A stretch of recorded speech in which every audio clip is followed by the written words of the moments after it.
Hi, this is Jessica, Mackenzie, Rachel, and Gabby, and this is our stuttering project. Our client is Damon. He is a 10-year-old boy in 5th grade who has been diagnosed with stuttering. He tends to be disfluent at the beginning of words and when he is excited. He uses prolongations, blocks, and interjections. He often isolates himself in the classroom because his peers notice that he talks differently. His mother reports that at home he retreats from conversations when his siblings are talking, and he does not bring friends home to have play dates with.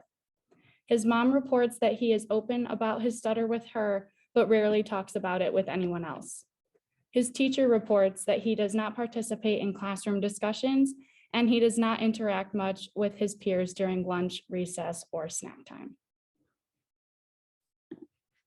So for therapy, we are going to target changing talking with Damon.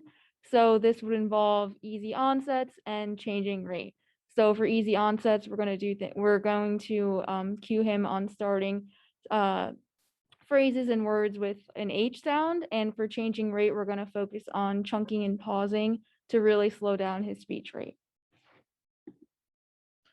Here are our long-term objectives that we have for Damon. So the first one is Damon will utilize the fluency strategy, easy onsets at the conversational level during targeted tasks given minimal prompts with 90% accuracy in his daily living routines.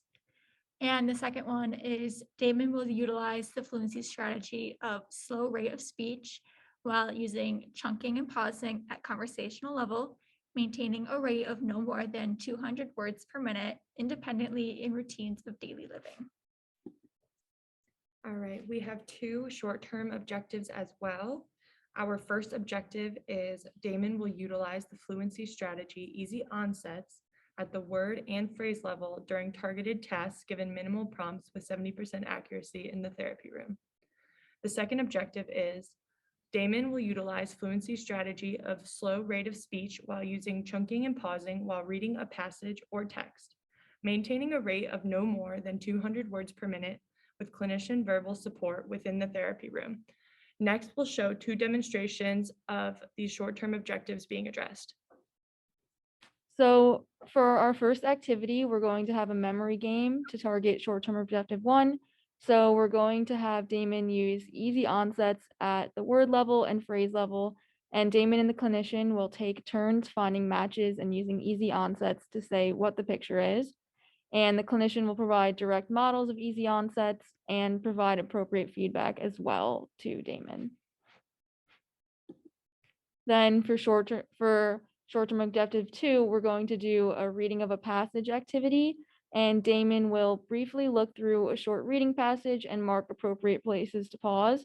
And then he will read the passage aloud to the clinician and pause at the indicated places in the text to decrease his rate of speech.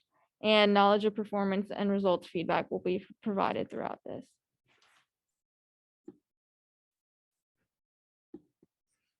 So we are going to play this memory game to help us use our easy onsets. And remember, for easy onsets, we are going to release a little bit of air and we're going to say the H sound in the beginning of the word before we turn on our voice, okay?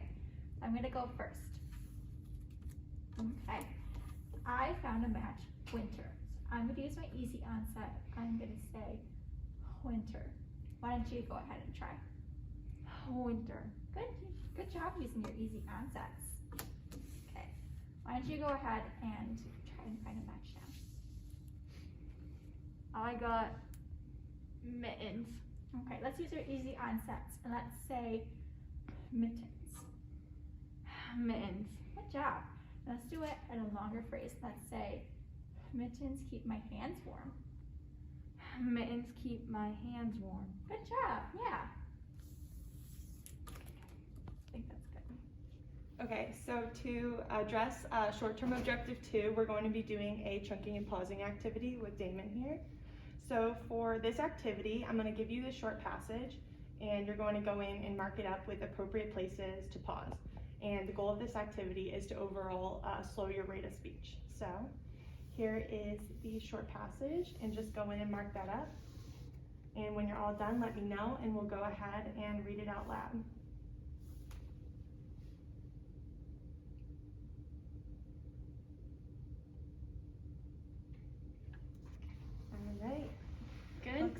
so when you're ready, just read out loud and make sure to pause in the places that you indicated. Okay.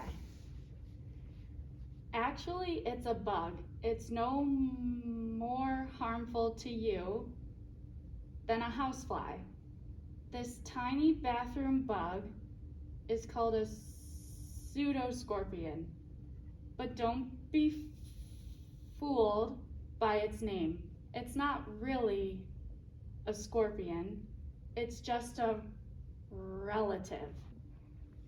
The pseudoscorpion is a kind of arachnid, which means it is closely related to spiders, scorpions, and mites.